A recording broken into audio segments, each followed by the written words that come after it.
The title of my presentation is Disasters, Dallas, and Deregulation, because I like alliterations. I spent this summer working for the IFAW US office. My paper was broken into 3 major sections based on the 3 activities I was most consumed with, and so this presentation will also be in 3 main sections, because that's the price of having my fingers in too many pies.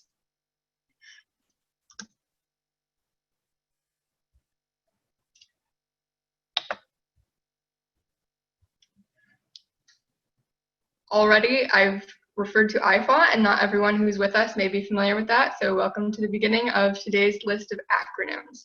IFAW stands for the International Fund for Animal Welfare.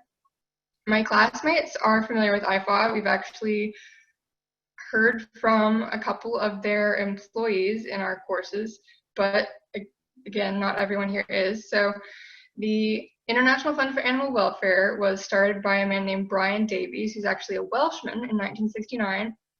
He founded IFAW with the intention of ending the commercial hunt for white-coat seal pups, which are these precious little fluffy creatures that I guarantee everyone has seen at some point. Since then, IFAW has expanded into over 40 countries, and they have 8 overarching programs into which all of their activities are categorized.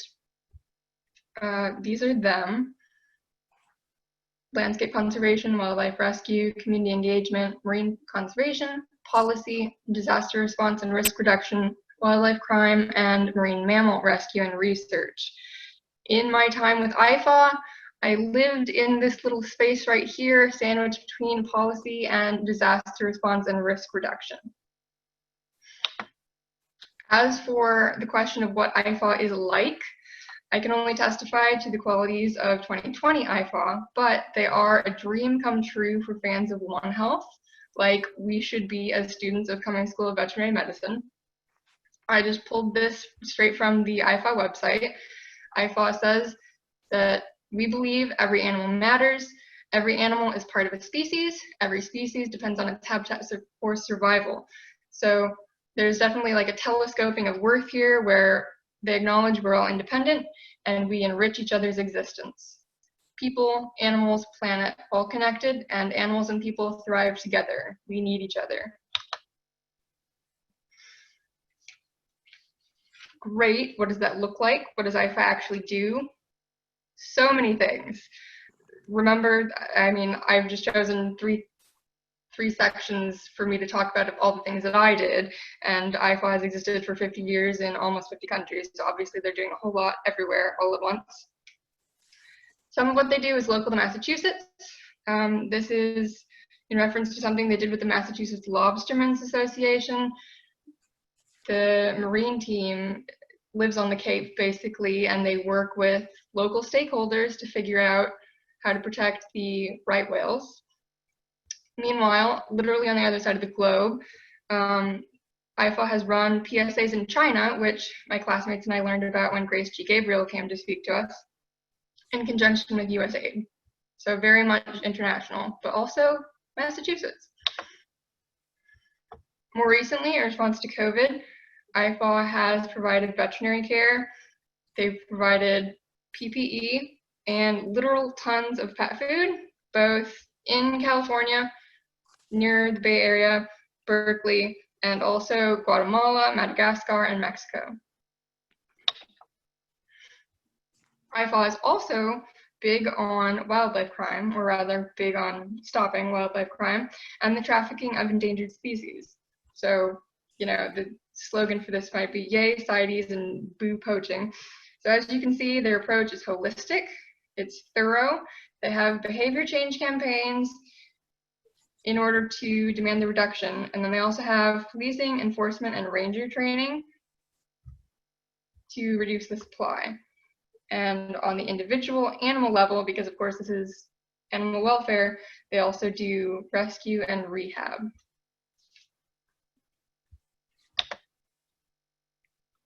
Okay, IFAW is obviously wonderful. I'm sure that you're convinced of that by now.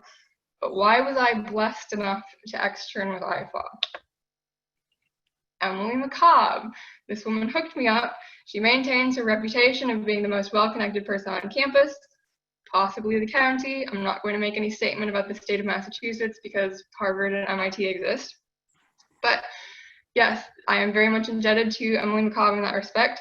Not that I didn't have a plan per se, but a pesky little pandemic thwarted my original plan and my backup plan and my backup plan. So I was at one point applying to rehab birds in Maine one night at like 11 p.m. and she caught wind of that. She knows Shannon Wolitis, who's the chief of IFAW's disaster response team, and she pulled some strings, sent some emails, and voila, here we are. Okay, time to dive in. Part 1 is on disasters. First, I'd like to apologize to everyone pictured in this photo, but Ginny said that she wanted a photo from the externship. I slyly took a screenshot at some point. I know I said that Shannon Wolitis is the disaster point person, but that is for on-the-ground, mobile clinic, beached porpoise sorts of things. My compadre for disaster policy is Kelly Johnston. How do you know she's a policy person? Well, she lives in the DC area as opposed to Shannon, who hangs out on the Cape. As Kelly's protege, I joined NARSC calls monthly, weekly, or nightly, depending on the situation, depending on how disastrous things were, I guess. NARSC, another acronym, National Animal Rescue and Sheltering Coalition. So very much a coalition. They include ASPCA, the Humane Society of the United States, Best Friends Animal Shelter, Animal Sanctuary, American Humane, Red Rover, but there's also government agencies, like the federal agencies who should be involved in disaster response, so like FEMA or the USDA's APHIS. I was amazed and oddly comforted that even among sheltering people who do this for a living and who meet regularly for years, all everyone could do was preemptively prepare for the COVID season and speculate. COVID is a disaster of itself, but then how would it interact with, synergize, and affect other natural disasters? What does evacuation look like during a pandemic? What does sheltering look like during a pandemic? That was all very much to be determined, and there is no easy monolithic answer to that question still. Shout out to the Indiana Board of Animal Health. I was really surprised. Normally I don't have a lot of faith in my home state, but I pulled this visual just to show you different types of pet accommodations and pet housing for disasters. I'd like to point out mainly the difference between co-location and cohabitation. So like animal shelters, as we think of them, do exist, where just animals are housed on their own in a location and then humans are elsewhere. But co-located shelters are important because the animals are not with the humans in the same space, but they are deliberately nearby so that pet owners can access their pets and they can care for their pets and that human-animal bond can be maintained. There's also cohabited shelters where they actually are housed in the same place, but as you could expect, that's really hard to come by. Fostering is also another popular tactic to go about this, so that the pets aren't in a really stressful environment so they can remain in very much a residential setting, but that does separate them from their owners. I also joined a NASEP call, another acronym, the National Alliance of State Animal and Agricultural Emergency Programs. Is anyone here aware that there's been massive depopulation, as it's known, aka culling, that happened this year in the wake of COVID? I'm guessing that a lot of people don't know. Slaughterhouses did shut down for several weeks. You know, the president issued some decree to try to bring them back so that they could be up and running again. But when the slaughterhouses were shut down for safety reasons, that means that the food animals kept growing. Essentially, they just got plumper and plumper, and eventually the slaughter equipment actually couldn't handle how large they were, and so they had to be just systematically killed and disposed of. There are articles floating around about mink farms, and like, yes, that is another depopulation / culling tragedy that has happened. But on the NASEP call, they definitely talked about like the literal millions of swine and chickens that had to be culled. Finally, the reason that I was hired, I'm going to use that term, even though this is definitely not an actual hiring situation. The reason that I was hired was to help finish a report on disasters. It was supposed to be published in March originally, but then COVID happened, and then not only did the pandemic obviously put the brakes on how most of everyone did most of everything in this country, but also we need to acknowledge in the disaster paper disease. We did not donate nearly enough space on the page to talk about disease when obviously that was something that none of us had accounted for enough at that point. We needed to acknowledge that. This is just the little star is to indicate I really enjoyed being forwarded PDFs of COVID data straight from FEMA that Kelly would forward to me. I just thought that was a lot of fun. I know we were supposed to mention, but things we enjoyed. And like, obviously I enjoyed a lot of things, but firsthand information from a federal agency, loads of fun. The paper I have written, stay tuned, because it's currently sitting with the branding committee, the graphic designer issues, basically the minutia of bureaucracy and internal organizational conflicts have stalled it yet again. But I'm hoping that it should be out this month, but I am not making a formal statement about that. I am making no promises to anyone. Okay, everything that I've said about NARSC and different types of pet housing is possible because of the PETS Act, so just a little policy background. PETS Act is Pets Evacuation and Transportation Standards Act of 2006. It amends the Stafford Act, which had already existed.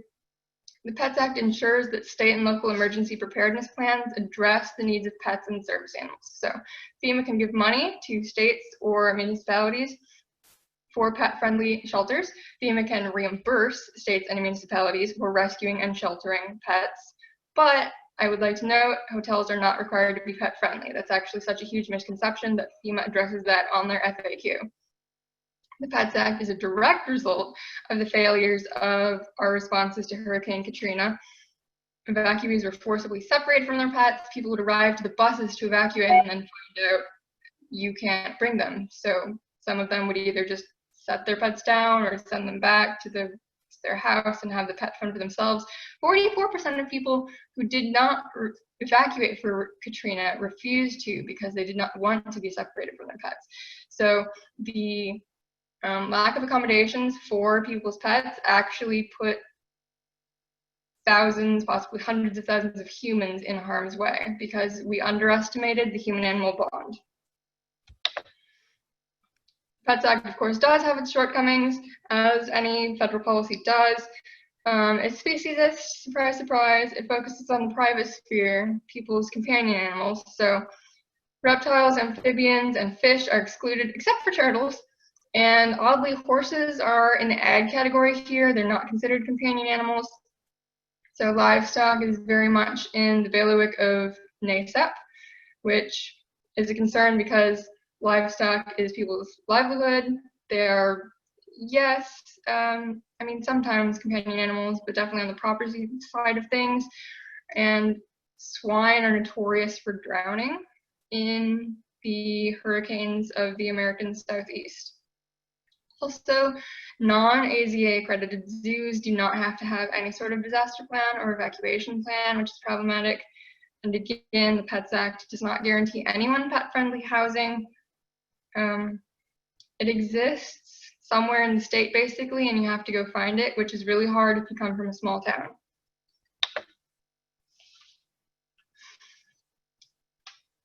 Okay. Entering part 2, this is where it gets a little bit hairy with confidentiality, but bear with me, it will make sense. Basically, what I can tell you is that something exciting is happening in the Senate. The goal with the emerging piece of legislation is to prevent a repeat of what we've all endured with COVID. Senate recess doesn't conclude until September 14th. I'm hoping things will be elucidated this week. Maybe this will make more sense in a few days.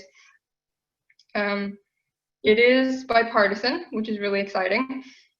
Kate Wall is IFAW's point person on Capitol Hill, but Carson is also involved because she's in charge of the externs, and so if I need to harass someone, I'll usually go first to Carson.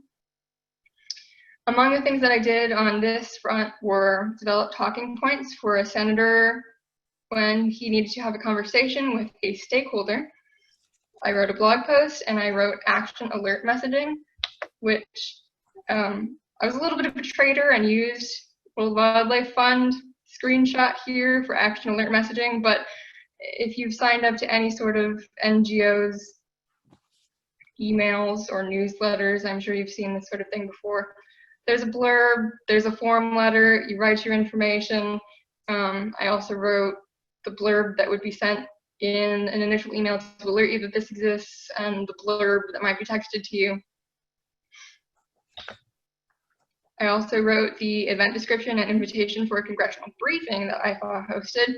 These four wonderful humans were, well, Kate Wall is in the top right, and that's the legislative chief that I had alluded to on the last slide.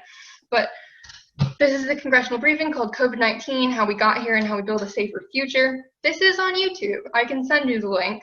Highly recommend it. It's only an hour long. Casey, just as a side note, Yvette Johnson Walker, top left, yeah, she's a vet at your school. So please befriend her. She's really great. Very much fangirled over her as this is all being put together. She is the queen of One Health. I guarantee that you will be compatible. I'm going to back up just in case the word zoonotic or zoonoses is a stumbling block for anyone. Zoonosis is a disease which can be transmitted from humans to animals. In the US, we tend to think of Lyme disease and rabies, but actually there's a lot more going on than we would expect. Bird flu is a phrase that we're all familiar with. Swine flu is a phrase that we're all familiar with. There are salmonella outbreaks. Okay, technically these are all zoonoses, even though we very much think of them in different ways than we think of Lyme disease and rabies. West Nile, malaria, and Triple E, in the case of Massachusetts, those are vector-borne. Again, even though it's not, it's not the animal making us sick per se, but like, again, it's the mosquitoes that are the vectors. And then, interestingly enough, again, we don't think of these as the same family of disease in any way of rabies as Lyme disease, but the SARS family, the MERS family, Ebola, and HIV are all zoonotic. Those are highly deadly diseases, as I'm sure we're all aware, and somehow we just have managed not to give a whole lot of thought to zoonoses in this country. We have been lax. Part of that is American exceptionalism. We think that we're safe here. I don't know, tragedy doesn't really strike us on our own shores that often. We especially think we're safe because we don't have quote unquote wet markets. We don't eat wildlife. We think, haha, we only eat cows and pigs and chickens. Nothing bad could ever happen about that. We have biosecurity measures in place. Well, there's also things coming into and out of this country, and we all travel a whole lot in 2020. According to the CDC, 60% of known infectious diseases in humans are transmissible from animals to humans, and 75% of new and emerging infectious diseases in humans come from animals, which is probably a surprise. It was a surprise to me. I didn't realize it was that high. Monitoring here is key, but again, Americans hate surveillance. In a sense, we shot ourselves in the foot, by which I mean that a pandemic was arguably inevitable given our current relationship with nature. The UN actually produced a big report about this in July because of COVID, saying that biodiversity loss and humans' destruction of nature will lead to an increase in animal-to-human diseases like COVID-19. We exploit wildlife as a species. That's just a fact. We do it. We ingest animals, both as food and medicine, and we traffic and trade them globally. We also have an increasing incidence of human-animal conflict. We are constantly reaching out into former wilds and developing it for our own purposes, which means that we are encroaching on wildlife and we are destroying their habitat and degrading their habitat. We come in contact with wildlife more. We are interacting more than ever before. We also have really intensive agriculture, and it is becoming more intensive all the time worldwide. That's a pattern.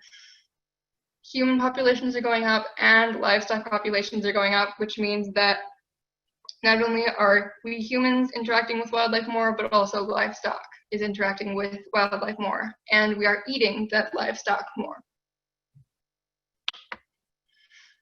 What are possible solutions? Well, I mean, ideally, we would eliminate wildlife markets so that people no longer consume wildlife for food and medicine. What does that mean? How do we eliminate just a type of business that exists worldwide? Prosecuting wildlife trafficking is the first step, but is it unfairly punitive? I'm not going to make that call. This is, again, really tricky because of cultural implications. I'm not going to be the one to tell developing nations that what they're doing is unethical, but I think it's fair to tell developing nations that what they're doing endangers public health. We need better slaughter sanitation, regardless of how much wildlife is still being slaughtered and eaten. We need more wild spaces specifically with connectivity, so that we don't have to encroach on wildlife as much, and we don't have to force an interaction where there otherwise wouldn't be. And then, of course, climate change, because it makes everything worse, which sounds really dramatic, but in particular, vector-borne illnesses are expected to get worse. Malaria has actually been seen as far near us as the US-Mexico border. So, part 3 is deregulation, in case you forgot that we're all studying public policy. I'm not going to bore you with the Code of Federal Regulations, but Carson is the point person for this, which just means that I would research and write, and I would email her a document, and she would make all sorts of comments asking for more details and to be more specific, at which point I would research and write. Okay, what did I research? NEPA, which is familiar to people within our program, but NEPA is the National Environmental Policy Act, which is very much a Nixonism passed in 1970. I'm not going to go over this whole diagram with you, but we have these fun little green spiky things to draw to your attention. Generally speaking, the process is a federal project, such as a highway, a coal mine, a dam, a pipeline. They have to develop an environmental assessment, also known as an EA, that involves the public to the extent practicable. Are there significant environmental effects according to that EA? If not, then a FONSI is declared, a finding of no significant impact. If there are significant impacts, though, then you're redirected and you are advised to write an EIS, an environmental impact statement, which is far more involved and specific and drawn out. Again, public scoping and appropriate public involvement, public review and comment, more public involvement. The reason that I'm stressing public involvement is because NEPA is a key tool for communities to have a say in what happens to them and where they live. As much as we all complain about NIMBY, NEPA allows citizens to have a voice and express their concerns. Not everyone can hire a lawyer. Not everyone can just afford to move. So NEPA is very much important in the environmental justice movement and in terms of government transparency and accountability. You can tell the government what you like or do not like. In this case, do not like. NEPA has been successful historically. Famous victories include the Dakota Access Pipeline, which is not being moved forward, the Keystone Pipeline, which is not being moved forward, the Tongass National Forest logging, which hadn't been moved forward. However, as of, I think, 2 weeks ago, that is back on the table. What am I researching about NEPA? I'm not just researching the fact that it exists. I am researching the revisions, which will become effective September 14th. 2 highlights. Again, I'm not going to put like the entire regulatory document on the screen. I'm not going to do that to you. So I just pulled out 2 highlights. Effects should generally not be considered if they are remote in time, geographically remote, or the product of a lengthy causal chain. And also added was the phrase to the human environment. So we're not thinking about faraway future, and we're not thinking about places that are downstream, and we're not thinking about things that will happen in a domino effect. We're just thinking about very much the immediate and only things that affect humans.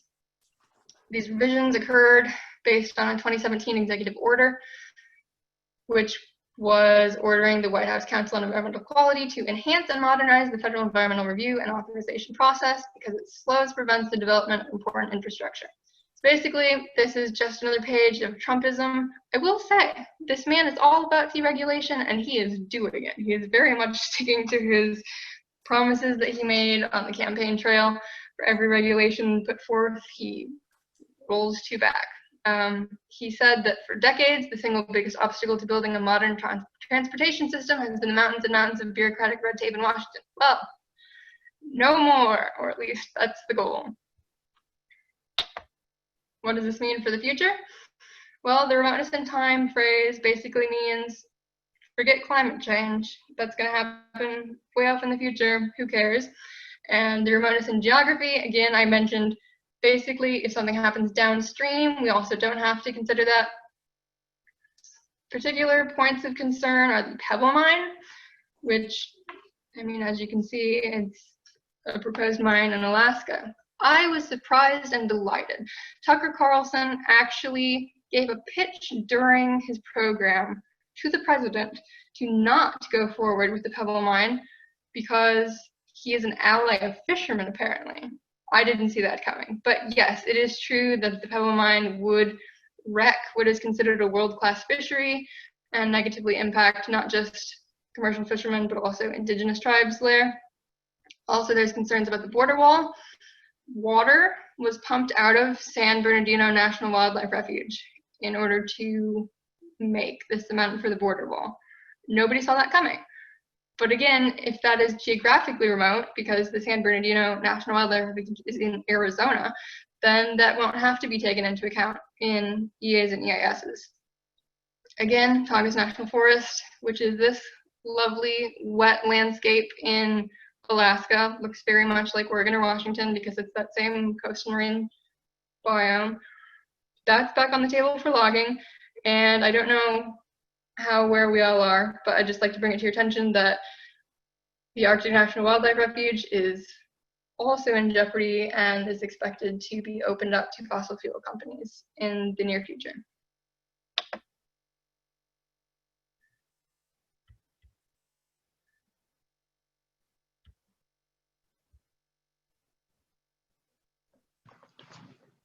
Well, thank you, Michaela. You covered a lot of stuff with IFAW, as IFAW does. Are there any questions?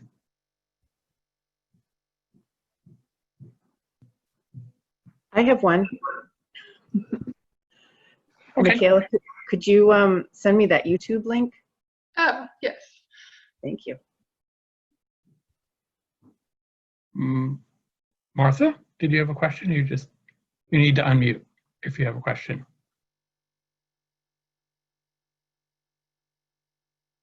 I was glad that you mentioned about not foreign countries, but these countries about treating them, understanding that they may be doing things, what we consider exploitation, and they're doing them for their well-being.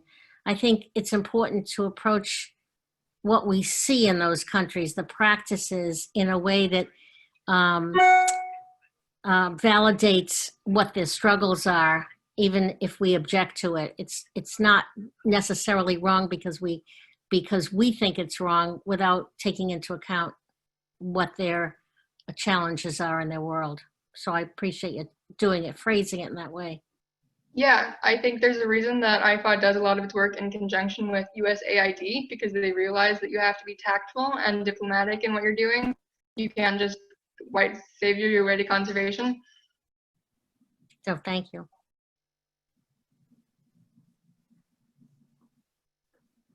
Any other questions? Thank you for talking about NEPA. It's always a fun part of the semester. All right, why don't we proceed? Our next speaker